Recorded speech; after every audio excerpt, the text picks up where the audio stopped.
প্রিয় দর্শক, কেমন আছেন? আমাদের বাংলাদেশের আলোচিত উপদেষ্টাদের মধ্যে অন্যতম একজন হচ্ছেন আমাদের প্রিয় Asif Nazrul sir. Asif Nazrul sir BBC বাংলার সাথে একটা সাক্ষাৎকারে বলেছেন যে আপনাদের প্রতি চ্যালেঞ্জ ছুঁড়ে দিলাম, কেউ যদি আমার বিরুদ্ধে বিন্দু মাত্র দুর্নীতির অভিযোগ করতে পারে, এটা তিনি চ্যালেঞ্জ ছুঁড়ে দিয়েছেন। ঠিক আছে, এখন একজন চ্যালেঞ্জ গ্রহণ করেছে যে শত কোটি টাকার বদলি বাণিজ্যের অভিযোগে আসিফ নজরুলের বিরুদ্ধে দুদকে আবেদন। আসিফ নজরুল স্যার তো ঠিকই বলছেন, হাজার হাজার কোটি টাকার অভিযোগ তো তার বিরুদ্ধে করতে পারে নাই। হাজার হাজার কোটি টাকা তিনি লোপাট করেছেন, সেই রকম অভিযোগ তো কেউ সামনে আনতে পারে নাই। কি লিখেছে? শত কোটি টাকার অভিযোগ। তা আসিফ নজরুল স্যার এটাকে কোনো টাকা মনে করেন? যে আইনজীবী এই আবেদনটা করেছেন দুদকে, আসিফ নজরুল স্যার এখন বেরোয় যদি বলেন আপনি আমাকে অপমান করেছেন, এই সামান্য কয়টা টাকা, শত শত কোটি টাকা, এটা আমি দুর্নীতি করার মতো মানুষ?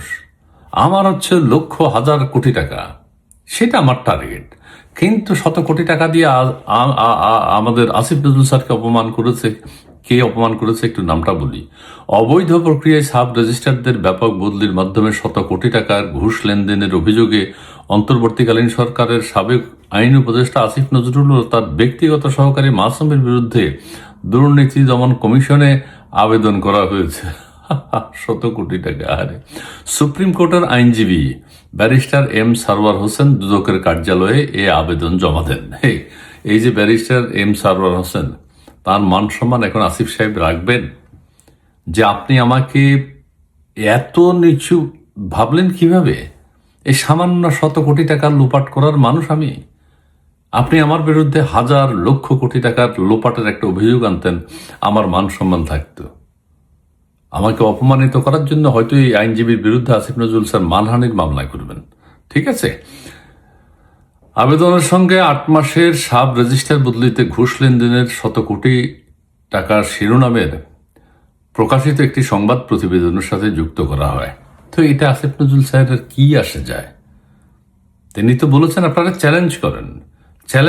চ্যালেঞ্জ করা মানে তিনি শত কোটি টাকা মিন করেছেন, লক্ষ কোটি টাকার চ্যালেঞ্জ আনেন আমার বিরুদ্ধে। সেইটা না এনে শত কোটি টাকার, এটা আমি জানি না ওই আইনজীবীর কি হবে, ব্যারিস্টারের কি হবে। প্রতিবেদনে উল্লেখ করা হয় অন্তর্বর্তী সরকারের সময় মাত্র 8 মাসে আইন মন্ত্রণালয় অধীন সাব রেজিস্ট্রারদের বদলিকে কেন্দ্র করে বিপুল পরিমাণ ঘুষ লেনদেন করা হয়েছে। এই যে 8 মাসে বিপুল পরিমাণ, 1 মাসে নয়, 10 দিনে নয়, 15 দিনে নয়, 8 মাসে শত কোটি টাকা, এটা কোনো টাকা হইল? এত লম্বা সময় 8 মাসে, যেখানে 10 দিন, 15 দিন, 1 মাসে হাজার হাজার কোটি টাকা ইনকাম করা যায়, সেখানে 8 মাসে শত কোটি টাকা, এটা কোনো? অভিযোগ রয়েছে এই সময় বদলির ক্ষেত্রে কোনো নীতিমালা অনুসরণ করা হয়নি। আসিফ নজরুল স্যার এই সামান্য ক্ষেত্রে তো নীতিমালা অনুসরণ করার প্রয়োজন মনে করেন না। তিনি দেশ বিক্রি করে দেবেন, দেশ আবার কিনবেন, বিক্রি করবেন, সেই টাকা হয়তো নীতিমালা অনুসরণ করা যায়, কিন্তু শত কোটি টাকার বিষয়ে কিসের নীতিমালা? এবং আর্থিক লেনদেনের ভিত্তিতেই অধিকাংশ বদলি সম্পন্ন হয়েছে। তারা এমনি বদলি হবে নাকি? টাকা না দিয়ে কিসের বদলি? টাকা দিতে হবে তারপরে বদলি। আসিফ স্যার আইনের মানুষ, হ্যাঁ আইনের মানুষ হয়ে উনি বদলি বাণিজ্য করবেন না? আরে সামান্য বদলি বাণিজ্য আমি বুঝি না কি হলো। আচ্ছা, সাব রেজিস্টারদের ব্যাপারে উনি বিবিসি বাংলার সাথেও বলেছেন যে হ্যাঁ এমন আইন করে দিয়েছি যাতে আর বদলি বাণিজ্য কেউ না করতে পারে। হ্যাঁ, উনি যা করার করেছেন, কিন্তু আর কেউ যাতে করতে না পারে। ঠিক আছে, এমনও অভিযোগ পাওয়া গেছে যে কোনো কোনো কর্মকর্তাকে যোগদানের আগের দিনই পুনরায় অন্যত্র বদলির নির্দেশ দেওয়া হয়েছে। হ্যাঁ, যারা টাকা দেয়নি তারা কিভাবে বদলি হবে? 1 দিন 2 দিন থাকবে বিভিন্ন জায়গায়। যারা টাকা দেয়নি তাদের কিসের বদলি? পরিস্থিতি এতটাই উদ্বেগজনক হয়ে উঠেছে, গত বছরের 1 জুন আইন মন্ত্রণালয় একটি সতর্কতামূলক বিজ্ঞপ্তি জারি করে জানায় বদলি ও পদায়নে কোনো ধরনের আর্থিক লেনদেনের সুযোগ নেই। ঠিক আছে, এই ধরনের প্রতারণা থেকে সবাইকে সতর্ক থাকতে হবে। হ্যাঁ, এটা খুব ভালো পদক্ষেপ নিয়েছেন। এখন যাতে আর কেউ পদায়নের ব্যাপারে কোনো তদবির বা টাকা পয়সা ঘুষ লেনদেন করতে না পারে, এটা 8 মাসেই উনি করে ফেলেছেন। ঠিক আছে, লম্বা সময় নিয়েছেন 8 মাসে।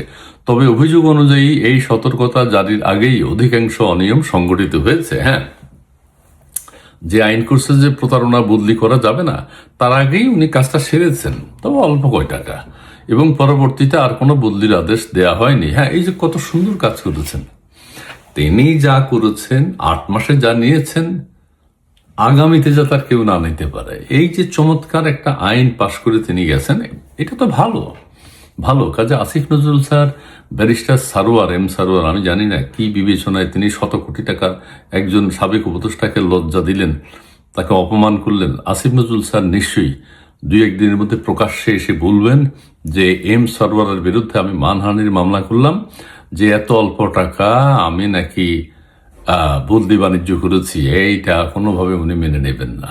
জি, ঠিক আছে আসিফ নজরুল সাহেব, আবার বিবিসি তো হয়ে গেছে, CNN বাংলার সাথে হয়তো তিনি এখন বলবেন যে ব্যারিস্টার এম সারোয়ারকে আমি দেখে নেব। সেই দিনের অপেক্ষায় থাকলাম। প্রিয় দর্শক, ভালো থাকবেন, ধন্যবাদ।